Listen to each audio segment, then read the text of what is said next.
Welcome to the Butterfly Effect. I'm Chris Horner. This is stage 4 of the Vuelta a España 2025. Today's stage looks like one for the sprinters, or is it? Let's take a look at the profile. We see it at just over 200 kilometers. I'll call it 130 miles in length. But you see 3 category climbs at the beginning there on the profile. 2 of them are category 2. They're going to summit with about 110 kilometers to go. So the first half of the race is littered with 3 big climbs. That means that if you're a pure sprinter like Jasper Philipsen, can you get over today's race? Well, we saw Jasper Philipsen, if I rewind the film to yesterday's stage, we saw him drop off with 10 kilometers to go and not even give it a try up that last and final 1 kilometer on yesterday's stage 3. So we fast forward and we start looking at today's stage. What's going to happen? Well, when the cameras come on, we start seeing that the breakaway is up the road. 5 riders up the road there. They're holding about 1 minute and 45 seconds on the peloton, but they've already cleared all 3 climbs and the pelotons all together. So the cameras are coming on and we see 3 teams on the front. Premier Tech, Leadout Trek, Alpecin-Deceuninck. So if Alpecin-Deceuninck's on the front, you know right away Jasper Philipsen must be in this group, which then tells us it's going to be a field sprint. On Beyond the Coverage, which was a week before the Vuelta a España started, I told you that this would be a field sprint, but guys, I didn't think it would be this easy. I thought Leadout Trek would be lighting it up the category 2 climbs and trying to drop every sprinter named Jasper Philipsen back there along with his teammates from Alpecin-Deceuninck, but instead everybody's together, the whole peloton's together. So with those 3 teams pulling on the front, they're going to drop down off the descent. Once we get into about 90 kilometers to go, they wrap up the 5 riders up front. Then we start seeing some attacking real quick from Burgos BH, and we see Bruno Armai doing some attacking, but Leadout Trek's all over this because there's a sprint point competition that's coming up with 35 kilometers to go. So they want to keep it all together. I don't know how they managed to keep it all together like this. Must be that all the smaller climbers, riders are waiting for tomorrow's stage 6 when possibly it's a good day for a breakaway to go up the road. But at this moment, we're going to see one attack. Fernando's from Burgos BH is going to go up the road. Now, Fernando's going to go into about 50 kilometers to go, and just before he gets caught, we see this island coming up, and one of the spectators is sitting there throwing up one of the flags there, warning all the riders that this is a dangerous sign with an island in the middle. We're going to ask Sheldon Lee Cooper from Big Bang Theory on his flag stories about who the flag here is representing, as the spectator there is doing a marvelous job of keeping the peloton correct and safe coming through this through this island. As the peloton made it through, then they wrap up Fernando up front. Once they start coming in the intermediate sprint competition, Mads Pedersen wins this. Ethan Verne's second. We see there in 4th place, that's Ciccone. Right after that, we see the AG2R rider, Bruno Armai, go up the road. Now, this is a knucklehead move. Bruno Armai, you are a knucklehead at this moment. Everyone's sitting at home is like, Chris, it's great advertising. Bruno Armai can win from the breakaway. And today is not a breakaway stage. Tomorrow, 6, 7, maybe every mountain stage or any of the mountain stages coming up here at the Vuelta a España could possibly turn into a breakaway stage. Even in 2013, when I won the Vuelta a España, a breakaway, Kenny Elizon from the breakaway, won that stage up to Angler because there's no way I'm going to chase a break of 25 riders. I'm going to try to win the general classification. So any day going forward could be a breakaway. So Bruno Armai, you're knucklehead. Okay, we go into about 30 kilometers just there under the peloton, starting to get nervous, but not crazy nervous. They're just curb to curb. All the proper teams are at the front. UAE Team Emirates, Visma Bike, Alpecin's on the front, Leadout Trek's on the front. Movistar is, of course, getting into the picture, but FDJ surely on the front because David Gaudu needs some positioning here if he wants to try to get himself into the race leader's red jersey, so FDJ's fighting at the front too.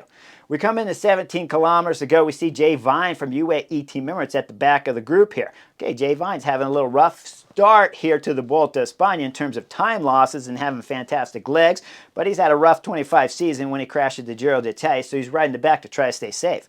We go up a little bit further. Once we start getting into about 15 kilometers to go, Bruno Armai's waving to the cameras there. He's like, I'm caught right now. Like, Bruno Armai, you're a knucklehead. There's no doubt about it. Should have saved your legs. He gets caught. We come in at 14 kilometers to go when it's still curb to curb and still has the GC teams at the front. UAE Team Emirates on the right, Visma Bike on the left, Movistar, FDJ, all the hitters right here are going curb to curb with the exception, Alpecin's a little MIA. Okay, let's get a little overhead picture and figure out where Alpecin is.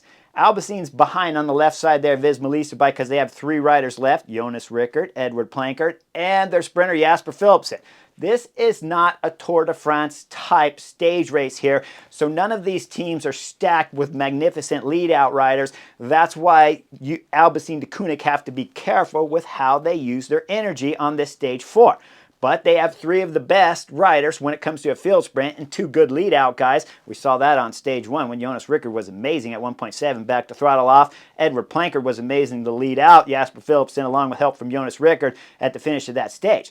Now we fast forward, we start going into about 11 kilometers to go, just a hair under. Jay Vine's still at the back of the peloton. We go up to just over 10 kilometers to go. It narrows up big time. We come into this right bend, and as we're coming to the right, we see Dan Uhl, Stefan Kuhn do a little bit bumping. Just behind them, we see Carlos Canal there from Movistar and Dominik Novak doing some bumping. And then my man's Camp and Mads Pedersen doing a little bumping too. That means it's getting tight, and the peloton was curb to curb.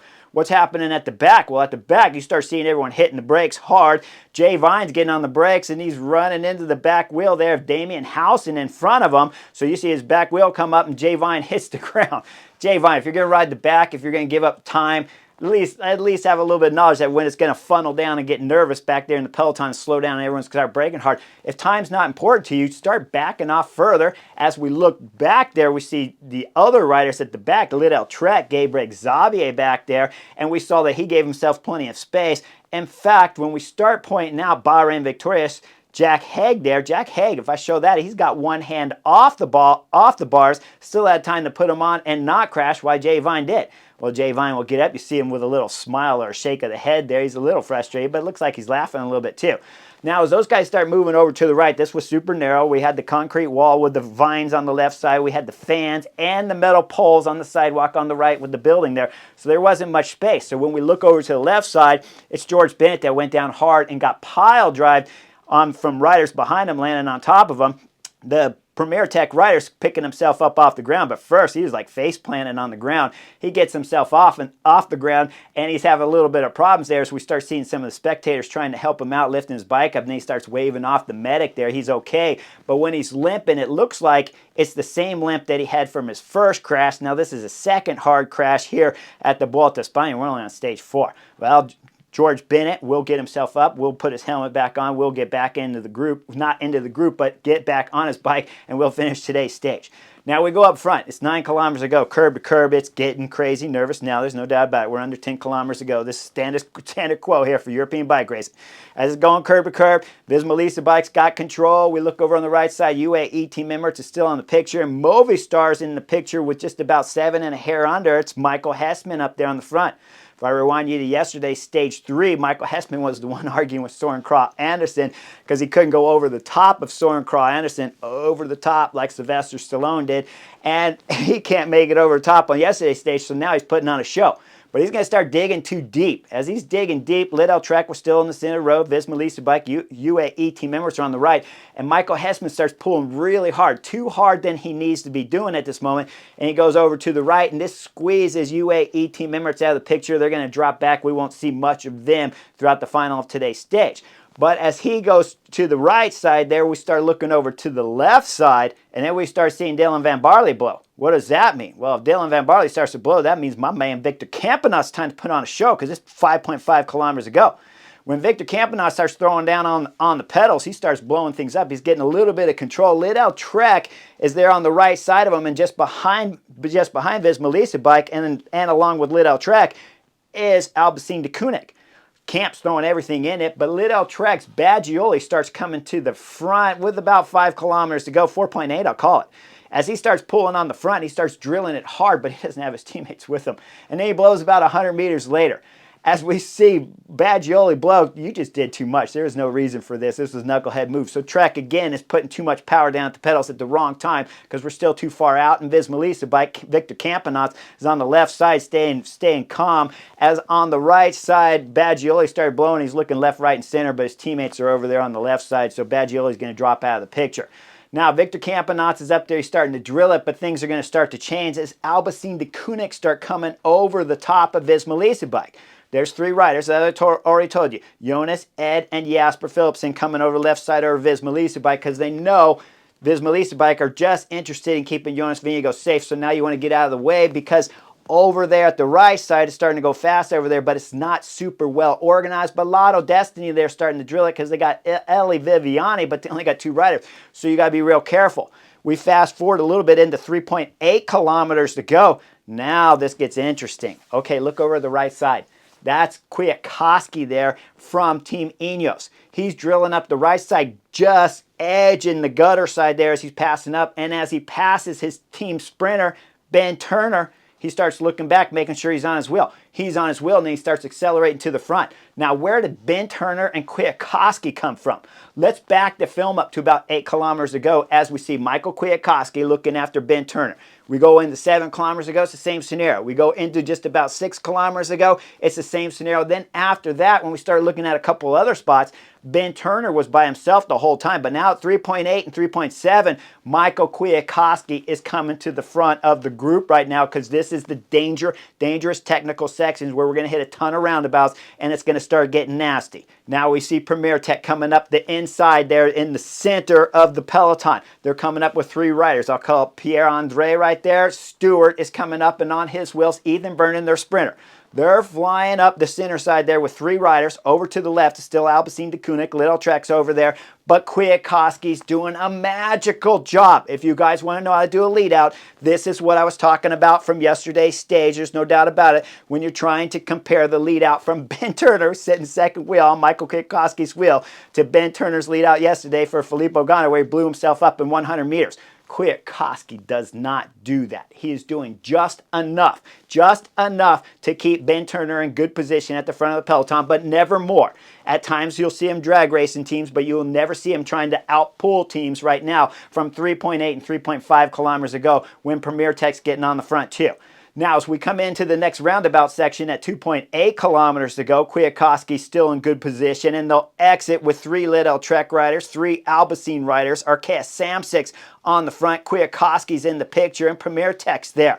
We look back to the left side there at 2.8. We see it's David Gaudu. FDJ is throwing down on the right side. He knows he's got to get himself in position because it's going to get crazy technical real soon, and it's already begun. As we see David Gaudu sprinting up the right side, he's going to pass by the islands, then he's going to slot into the top 5 position here. He's not trying to win the sprint. He's trying to gain some positions on Jonas Vingegaard and Visma Bike riders who have already dropped off the back once the acceleration started from Alpecin-Deceuninck over the top of them. Okay, back. So with Gaudu in good position, keep that in mind because the race leader's red jersey is up for grabs. We go into 2.4 kilometers to go. Now we see the drag race here as Alpecin-Deceuninck's passing Leadout Trek. They're doing a fine job when we come into 2.2 kilometers to go, and it's going 3 wide there. Alpecin-Deceuninck, Arkea Samsic, and Kwiatkowski is still in the picture at this moment with Ben Turner on his wheel. This is amazing lead out. We're at 2.1 kilometer to go. He's been on the front from 3.8. Now we're coming into the first of the roundabouts. As we do, it squeezes in the back there. Soren Kragh Andersen gets punched off of Mads Pedersen wheel. So Mads Pedersen's left with just Dan Uhl in front of him, but they're a little bit far back, sitting in about 10th position. Up front, it's going to slow down as they go curb to curb. It got super narrow here. So Michael Kwiatkowski, again, do you see him throwing 100% in the pedals? Every time he has an opportunity to back the gas off, but still stay at the front of the race with Ben Turner on the wheel, that's exactly what he does. When it's super narrow, they know the riders from the back cannot pass at this moment, but they know this is only a small rest of opportunity at this moment because it's narrow. So the peloton slows up and we see it go curb to curb just a hair. Now we're coming into the next roundabout at 1.8 kilometers to go, and Kwiatkowski's still at the front with Arkea Samsic there. We look back, we see it's 3 Alpecin-Deceuninck riders, 2 from Trek, but Soren Kragh Andersen sitting in about 15th position right now. We come out of this roundabout and we see the post-picnic rider on the sidewalk there on the right side. He saves it, jumps back out on the road, and he still stays at the front of the peloton. 1.6, it's the next crazy roundabout. But just before we go into that, if we back it off just a little bit before they entered, we see that it's Burgos BH that was doing some bumping back there and somehow saved it. He actually wasn't doing the bumping. It was Q36.5 that was bumping along with Premier Tech, and then his front wheel from Burgos BH got tied up and he saved it, but we had to go hard right. This held up Orluis from Movistar. Now they enter this 1.6 kilometer roundabout, and once once they do, we see again that Kwiatkowski's in fine position. We back it up just a hair as they entered. We look at Mads Pedersen. He got bumped just when they entered there, so he got squeezed off. Now he's a little bit out of position once we come out of the exit. Now we come into 1.1 kilometer to go. We see it's time for Jonas Rickert here to go to work. Alpecin-Deceuninck rider has done a fine job of steering and driving the Alpecin train right now at this moment. But remember, they only had 3 guys, and Jonas Rickert's been on the front or in the wind, but smart enough to do what?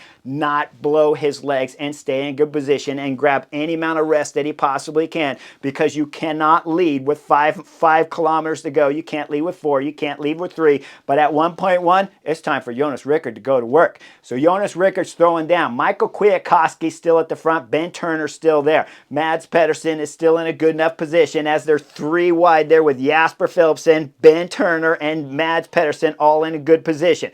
We go under 1 kilometer to go. We see Alpecin is still on the front. Michael Kwiatkowski is still there. As we go into 930 meters to go, Michael Kwiatkowski's giving the elbow. He's starting to blow. Magnificent super domestique right here, guys. Never forget Michael Kwiatkowski, the ex-road world champion, has done a fantastic job for Ben Turner, keeping him in a good position throughout all the dangerous sections.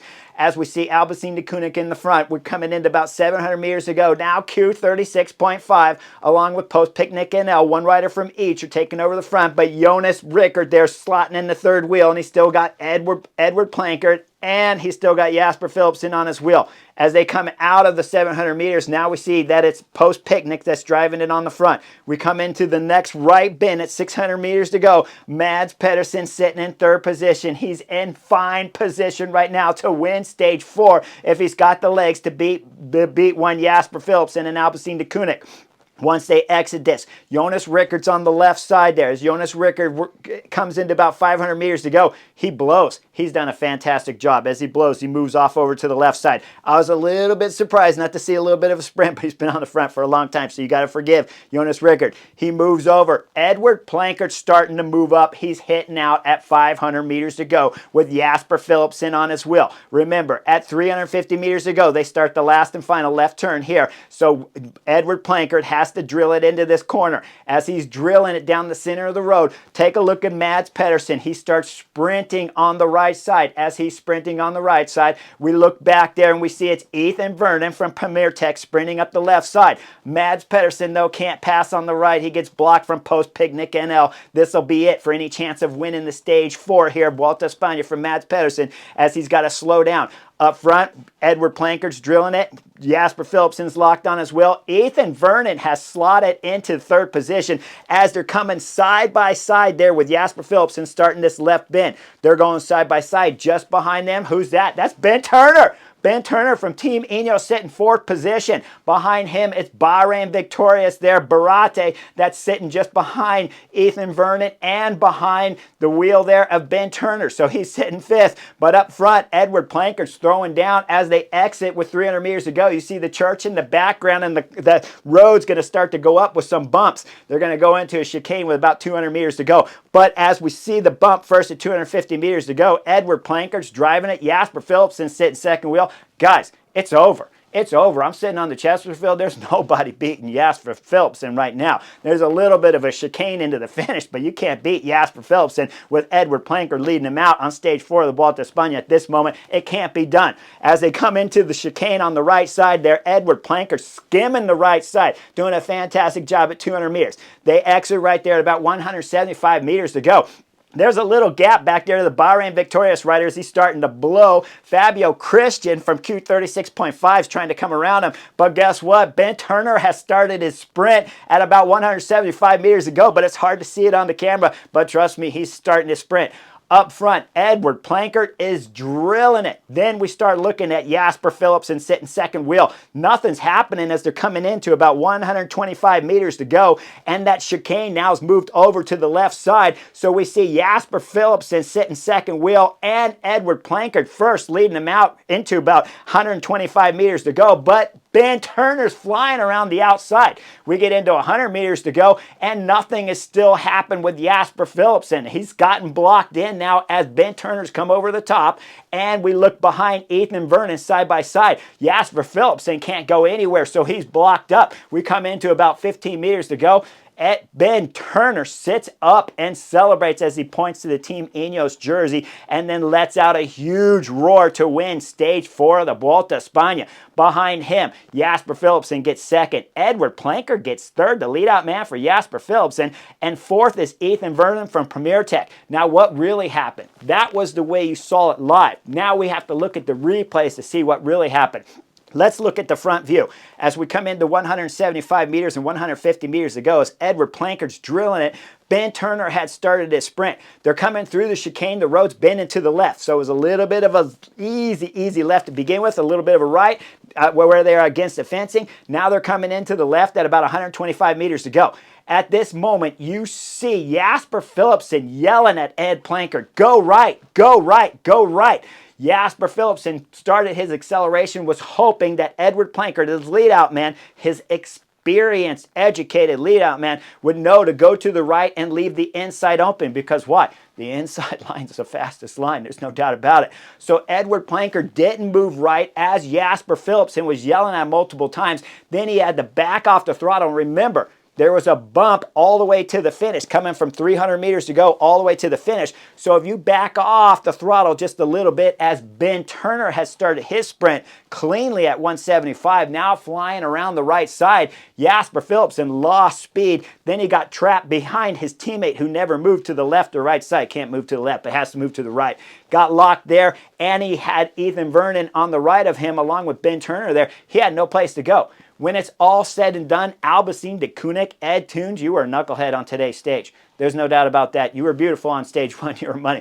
I don't know how you didn't move over to the right side to open up the inside line for Jasper Philipsen. Maybe you look back and saw something different. Would you have heard your teammate yelling at you? Of course you wouldn't have, because it's too noisy at the finish of a Grand Tour stage. So I can understand that. But you got to move over for Jasper Philipsen to give him the inside line, the shortest line to the finish of today's stage.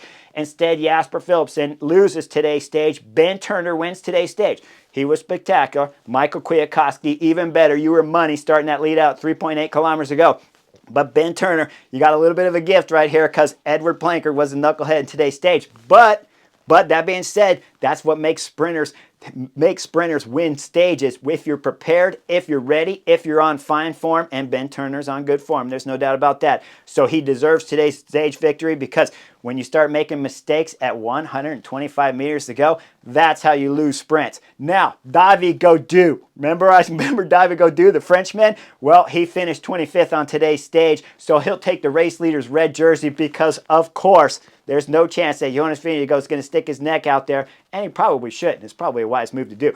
But Jonas Vingegaard gives up the race leader's red jersey. The Frenchman in France, they started in Italy, finished in France. David Gaudu puts himself into the race leader's red jersey for FDJ. Fantastic job for David Gaudu, battling it out. In his interview, he said he just turned the brain off and went for it on today's stage.